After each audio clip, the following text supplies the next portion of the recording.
បាទសួស្តីបងប្អូនវីដេអូនេះយើងនឹងធ្វើបង្ហាញពីរបៀប import point survey ហើយនឹង AutoCAD file ដើម្បីចូលទៅក្នុង controller យើងដើម្បីធ្វើការ setting out នេះយើង import point alignment ផ្លូវហើយនឹង AutoCAD file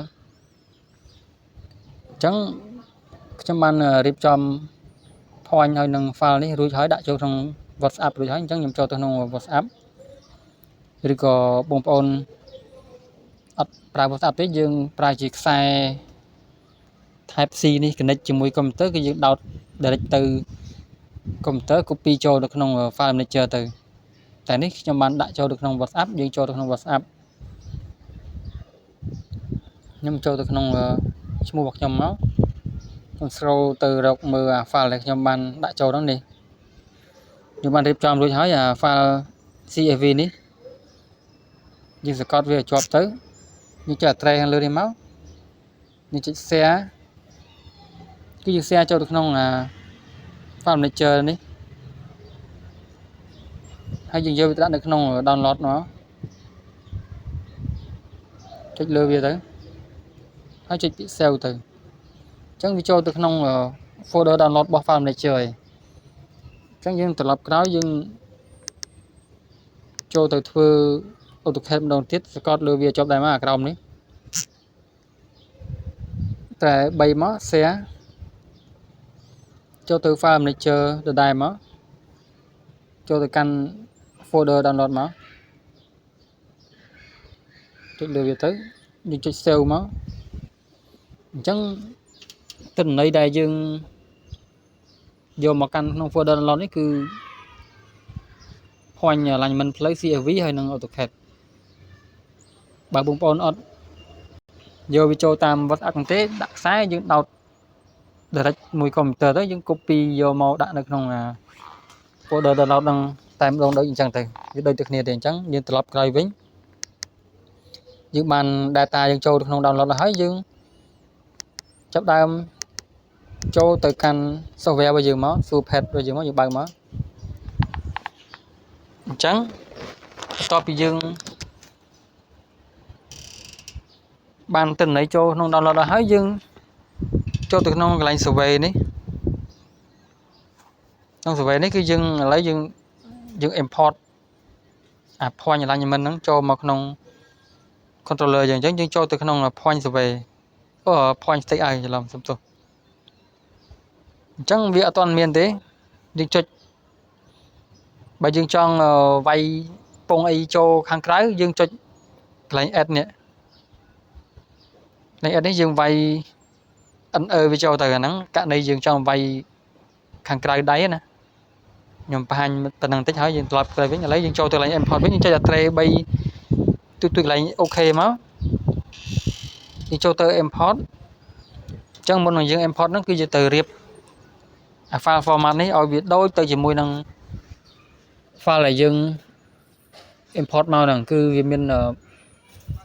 column របស់វា PNZ code នេះ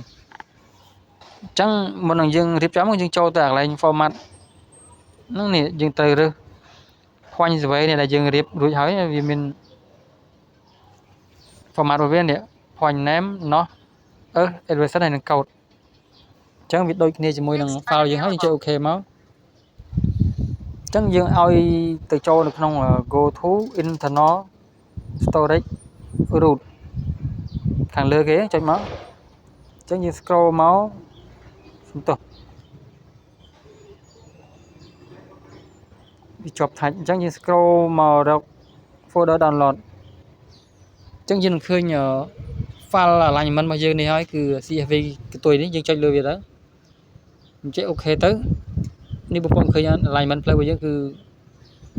ពី PK0 ដល់ PK18 នេះខ្ញុំជា file ដែលខ្ញុំឧទាហរណ៍ណាអញ្ចឹងខ្ញុំចង់បញ្ជាក់កន្លែង point ហ្នឹងបន្តិចបើករណី format របស់យើង survey ជា point ដីឡូឬក៏ point អីផ្សេង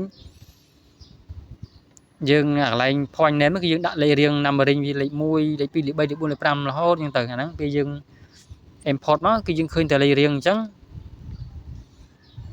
យើងអត់ដឹងថាវាជាលេខរៀងរបស់កន្លែងណាទេអញ្ចឹងតោះតែយើងមើលប្លង់ SketchUp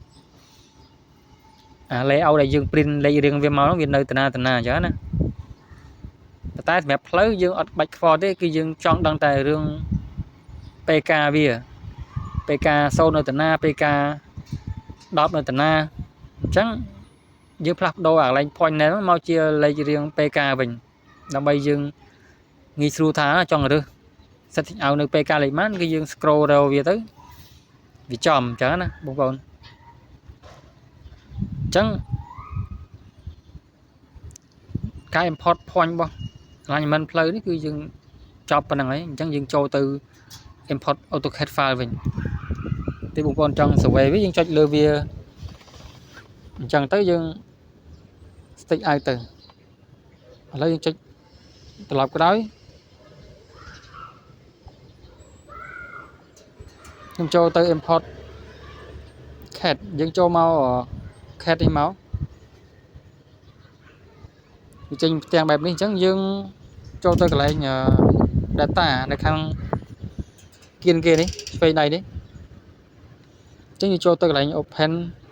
សញ្ញា AutoCAD សញ្ញាព្រួយ open នេះអញ្ចឹងយើងចូលទៅក្នុងgo to internal storage ខាងលើដូចមុនមកយើង scroll មក folder download ដែលយើងទុកនោះមកនេះវាឃើញ file CAD DWT ខ្ញុំដាក់test alignment នេះចុចលើវាមកយើង open មកវានឹងបើកមកលើអេក្រង់ AutoCAD ប៉ុណ្ណេះហើយអញ្ចឹងពេលដែលយើងចង់ setting out ទីតាំងវាមួយណាគឺយើង